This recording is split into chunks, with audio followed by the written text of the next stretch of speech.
Leitura diária. Livro de Números, capítulo 20. As águas de Meribá. No primeiro mês, toda a comunidade de Israel chegou ao deserto de Zim e ficou em Cádiz. Ali, Miriam morreu e foi sepultada. Não havia água para a comunidade, e o povo se juntou contra Moisés e contra Arão. Discutiram com Moisés e disseram: quem dera tivéssemos morrido quando os nossos irmãos caíram mortos perante o Senhor. Por que vocês trouxeram a Assembleia do Senhor a este deserto, para que nós e os nossos rebanhos morrêssemos aqui? Por que vocês nos tiraram do Egito e nos trouxeram para este lugar terrível? Aqui não há cereal, nem figo, nem uvas, nem romãs, nem água para beber. Moisés e Arão saíram de diante da Assembleia para a entrada da tenda do encontro e se prostraram rosto em terra. E a glória do Senhor lhes apareceu. E o Senhor disse a Moisés: pegue a vara e com o seu irmão Arão reúna a comunidade, e diante desta fale àquela rocha, e ela verterá água. Vocês tirarão água da rocha para a comunidade e os rebanhos beberem. Então Moisés pegou a vara que estava diante do Senhor, como este lhe havia ordenado.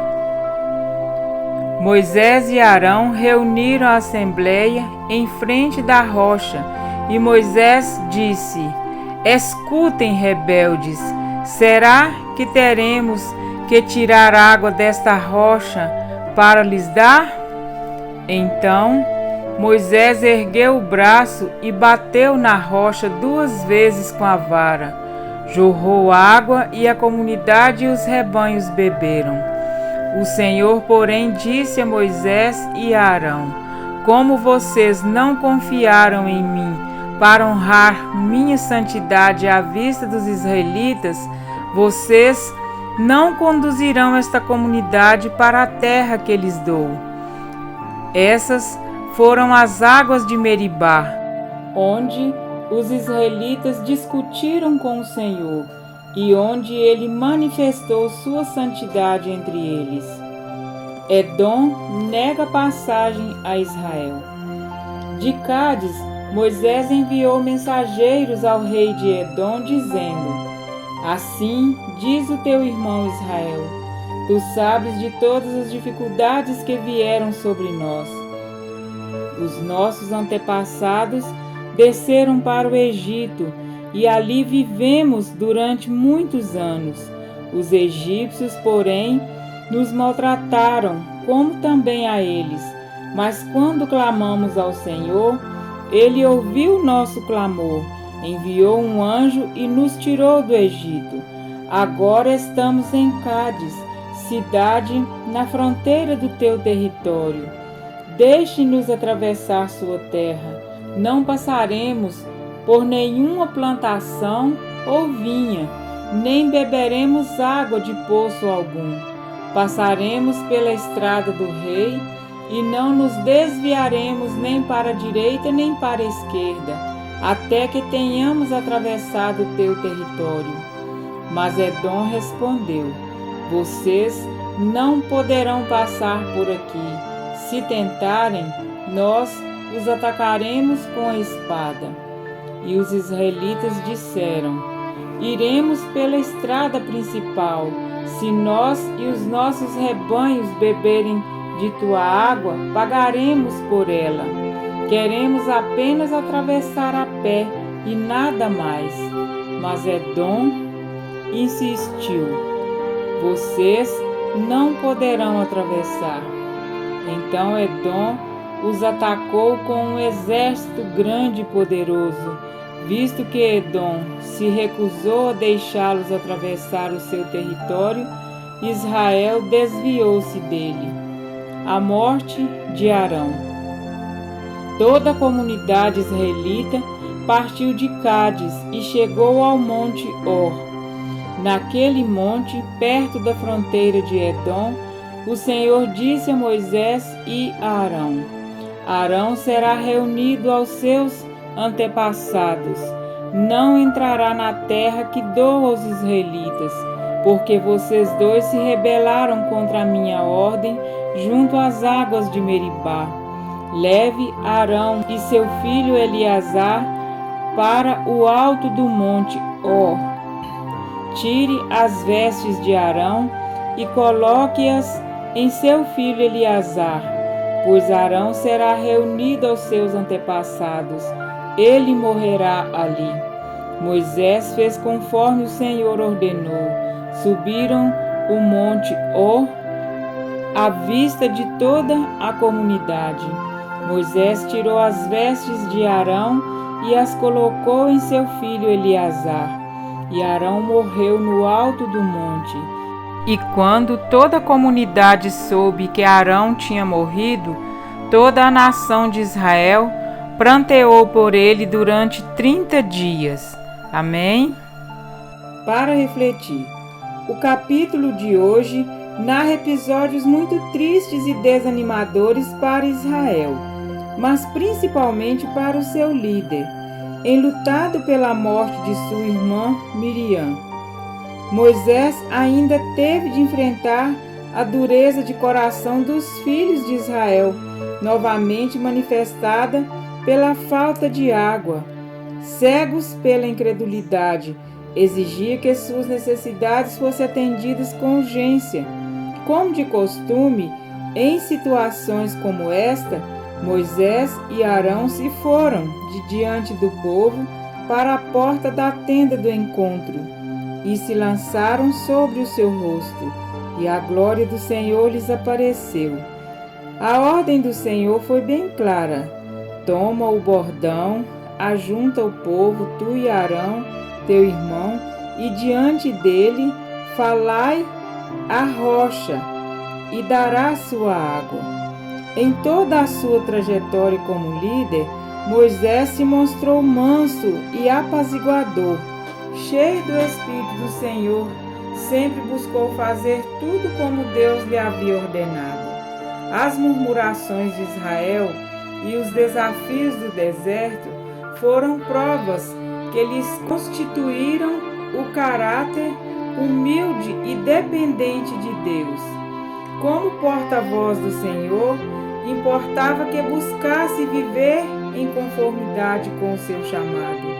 A sua intimidade com Deus, no entanto, não o autorizava a tomar para si ou dividir com Deus os méritos de obra alguma. O instrumento humano jamais poderá reclamar para si a glória que só pertence a Deus, sem sofrer as consequências por isso. Cansado de lidar com um povo grandemente rebelde, ignorou a ordem do Senhor e, ao invés de falar à rocha, feriu a rocha 2 vezes com seu bordão. A sua exaltação diante de Israel lhe custou a mesma condição de incredulidade do povo. Visto que não crestes em mim, disse o Senhor a Moisés, ele e Arão, que foi conivente com a ação do irmão, não entrariam na terra prometida. Quão decepcionado não deve ter ficado Moisés consigo mesmo, e qual não deve ter sido a sua decepção ao ver negado o seu pedido de passagem pacífica pelo reino de Edom. Desolado por sua atitude impensada, pela morte de Miriam e pela negativa de Edom, ainda teve de lidar com a morte de Arão e o luto de 30 dias de Israel. Moisés foi um grande líder, mas também era um ser humano com tendência a falhar como você e eu. A lição que deveria ter dado ao povo através do falar à rocha simbolizava o ministério de Cristo. Uma vez ferido, não havia necessidade de ser ferido segunda vez. Por suas feridas, recebemos o acesso ao Pai e o privilégio de apenas falar: Senhor, dá-me dessa água para que eu não mais tenha sede. João 4,15. Quando agimos segundo os nossos próprios impulsos, o prejuízo não recai apenas sobre nós, mas também interfere na vida de outros. As atitudes de um líder, porém, têm um impacto ainda maior.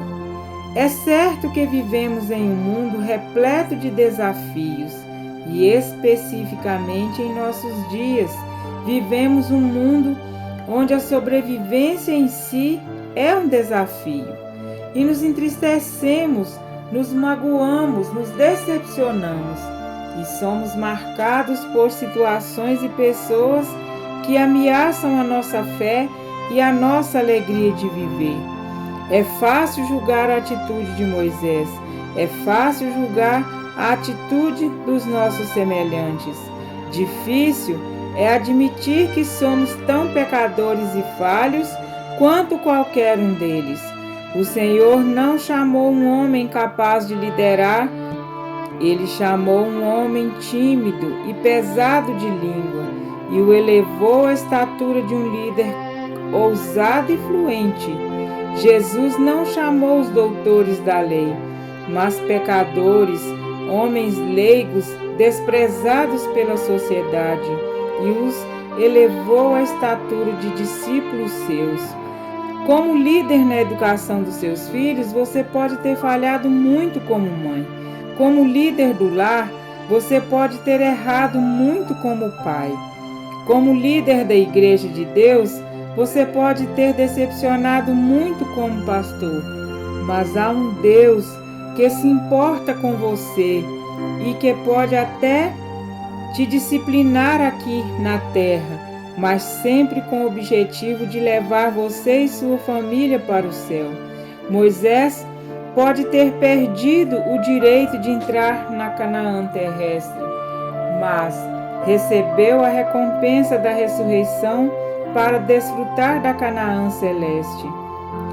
E esta promessa foi estendida para mim e para você. Um dia estaremos em um lugar onde Deus nos enxugará dos olhos toda lágrima, e a morte já não existirá. Já não haverá luto, nem pranto, nem dor, porque as primeiras coisas passaram. Apocalipse 21:4. Pela graça de Deus, eu quero estar lá. Precisamos vigiar e orar. Amém?